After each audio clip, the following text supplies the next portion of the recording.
সবাই লোক ভিকি কৌশলের ছাবা মুভিটা ফাইনালি রিলিজ হয়ে গেছে।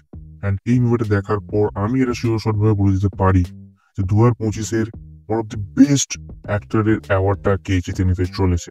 ইয়েস, এটা নান আদার দ্যান ভিকি কৌশল।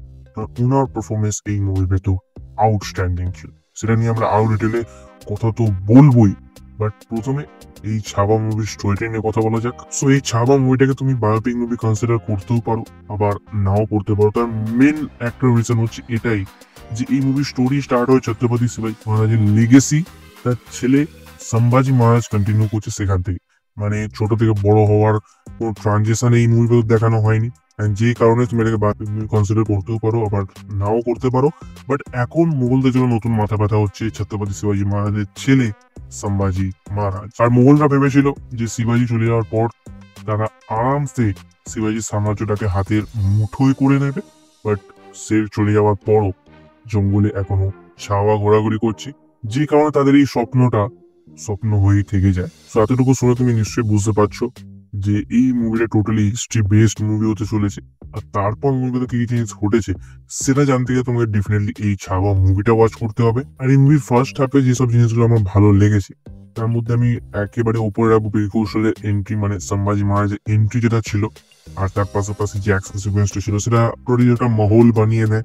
আর তার পাশাপাশি সম্ভাজি মহারাজের ঘরের ভেতরকার ইনার পলিটিক্স যেভাবে দেখানো হয়েছে সেটা আমার বেশ ভালো লেগেছে। তার পাশাপাশি যে ফ্যামিলি বন্ডিং অ্যান্ড রশ্মিকার সাথে আমার কেমিস্ট্রিটা আমার বেশ ভালো লেগেছে। আর এই মুভিটা যেভাবে নিজেকে প্রেজেন্ট করেছে, আমি লুক অ্যান্ড ফিলের কথা বলছি আমি, কারণ বোঝাই যাচ্ছে এর সেটস দেখে যে এই মুভির ভেতরেও বাজেট আচ্ছা খাসা ঠোকা হয়েছে, যে কারণে লুক অ্যান্ড ফিল একদম মারাত্মক লেভেলে ছিল। মানে তোমার মনে হবে যে হ্যাঁ আমি নিজে 16শ শতাব্দীতে চলে গেছি, আমার চোখের সামনে এইসব জিনিসগুলো করছি, যে কারণে লুক অ্যান্ড ফিল পুরোপুরি কারেক্ট ছিল। এই সবের মাঝে মুভির ফার্স্ট হাফটা শেষ হয়ে যায়, বাট এই মুভির আসল মজা আছে এই মুভির সেকেন্ড হাফে। মানে এই মুভিটার বিস্ট মোড অন হয়ে যায় সেকেন্ড হাফে। অ্যান্ড আমি স্পেশালি মেনশন করবো ওই 15 থেকে 20 মিনিটের লম্বা অ্যাকশন সিকোয়েন্সটা, কারণ ওটা অ্যাকচুয়ালি মারাত্মক লেভেলে লেগেছে আমার। তার পাশাপাশি ঘরের ভেতর যে অ্যাকশন সিকোয়েন্সটা ছিল, মানে ঘরের ভেতর আর লোক ঢুকতে পারবে না, বাট তারপর লোক ঢুকে যাচ্ছে, সেখানে বিজিএম কোনো ইউজ করা হয়নি, অ্যান্ড যে কারণে আমরা তাদের শ্বাস প্রশ্বাসটা শুনতে পারবো, অ্যান্ড তাদের যে শ্বাসকষ্ট হচ্ছে সেটাও বুঝতে পারবো। বাট তারপরও যে তারা ফাইটটা কন্টিনিউ করে যাচ্ছে, ওই সিকোয়েন্স গুলো ভাই মারাত্মক লেভেলে লেগেছে আমার। তার পাশাপাশি ভিকি কৌশলকে যখন ওই 100-200 লোক ঘিরে থাকবে আর ভিকি কৌশল ঘুরে ঘুরে মারবে, ওই সিকোয়েন্সটা আমার বেশ ভালো লেগেছে। বাট এই মুভির সব অ্যাকশন সিকোয়েন্স গুলো কিন্তু তেমন ভাবে ইম্প্যাক্টফুল নয়। ইয়েস, মূলত সেকেন্ড হাফে মুভিটা অ্যাকশন প্লাস ইমোশনস এর উপরই বেশি ফোকাস করে।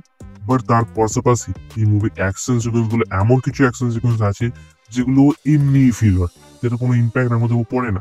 অ্যান্ড মেবি তার সব থেকে বড় রিজন হচ্ছে এআর রহমানের বিজিএম, কারণ এটা খুবই ইনকনসিস্টেন্ট ছিল এই মুভির ভেতর। কোনো কোনো সময় মিউজিকটা মডার্ন টাইপে চলে যাচ্ছে, কোনো কোনো সময় খাপে খাপ ম্যাচ করে যাচ্ছে, বাট সেই সব অ্যাকশন সিকোয়েন্স গুলো তেমন ভাবে ভালোভাবে কোরিওগ্রাফ করা হয়নি, যে কারণে তেমন কোনো ইম্প্যাক্ট হয় না। মানে অ্যাকশন দেখছো, এনজয় করছো অ্যান্ড ভুলে যাচ্ছ, বাট রিমেম্বার করার মতো জিনিস সেসব অ্যাকশন সিকোয়েন্সে নেই। আর তারপর আসে এই মুভির শেষ আধ ঘন্টা। ইয়েস, অ্যান্ড সেইখানে গিয়ে তোমার মনে হবে যে হ্যাঁ ভাই এই মুভিটা অ্যাকচুয়ালি গুজবাম্পস দিয়ে দিয়েছে, কারণ তুমি সেই জায়গাটা গিয়ে পুরোপুরি ইমোশনাল হয়ে যাবে। তুমি ভেতর থেকে কেঁপে উঠবে যেটা আমি কি দেখছি। সেই টাইমে ঔরঙ্গজেব কতটা হারাম করছিল সেটা এই মুভির ভেতর দেখাবে। মানে যে লেভেলে কষ্ট দিয়েছিল সম্ভাজি মহারাজকে, এটা তো মুভি, বাট অ্যাকচুয়ালি তো এটা শো হয়েছিল। সো জাস্ট ইমাজিন করো যে কি লেভেলের কষ্ট দিয়েছিল সম্ভাজি মহারাজকে। তো আই মিন এই মুভির ক্লাইম্যাক্স ইমোশনাল করার পাশাপাশি তোমাকে ভেতর থেকে কাঁপিয়ে দেবে। ওকে, আমি ক্লাইম্যাক্সটাকে ডিসক্রাইব করতে পারবো না, তেমন শব্দ আমার কাছে নেই, বাট এই মুভির ক্লাইম্যাক্স টোটালি অসম ছিল। আর এবার যদি পারফরমেন্সের কথা বলি তাহলে ওই যে বাচ্চা ছেলেটা যে সম্ভাজি মহারাজের ছোট ভার্সনটা প্লে করেছে, তো ভাই কারা ছিল, কয়েক সেকেন্ডের জন্য এসেছিল বাট পুরো মাতিয়ে দিয়েছিল। তার পাশাপাশি যদি ভিকি কৌশলের কথা বলি, ভাই মুভির শুরু থেকে মুভির শেষ অব্দি ওনার অরা কন্টিনিউ ছিল।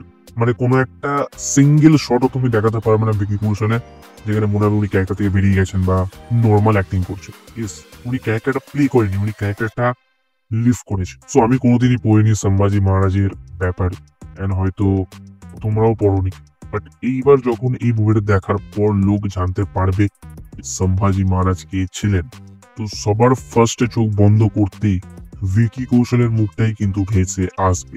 কারণ উনি যে ধরনের পোর্ট্রেট করেছেন এই ক্যারেক্টারটাকে, ওনার থেকে বেস্ট ভাবে আর কেউ করতে পারতো না। আর তার পাশাপাশি আশুতোষ রানার পারফরমেন্সও কিন্তু এই মুভির ভেতর নজর কাড়ার মতো ছিল। বাট আসল হাইলাইট হচ্ছে বিনীত সিং, কারণ ভিকি কৌশল আর বিনীত সিং এর ভেতর কম্পিটিশন হচ্ছিল কে ভালো পারফরমেন্স দেবে এই মুভির ভেতর। কিছু কিছু জায়গায় বিনীত সিং ভিকি কৌশলকে ওভার শ্যাডো করে যাচ্ছিল, এতটা কড়াক লেভেলের পারফরমেন্স ছিল ওনার এই মুভির ভেতর। ও হ্যাঁ, রশ্মিকা মন্দানাও ছিল এই মুভির ভেতর, অ্যান্ড ওনার পারফরমেন্সও ঠিকঠাকই ছিল। আই মিন নিজের বেস্টই দিয়েছেন এই মুভির ভেতর। বাট এবার যদি অক্ষয় খান্নার পারফরমেন্সের কথা বলি, তাহলে ওনার মেকআপ, ওনার ডায়লগ ডেলিভারি, ওনার অ্যাক্টিং এই মুভির ভেতর কড়াক ছিল।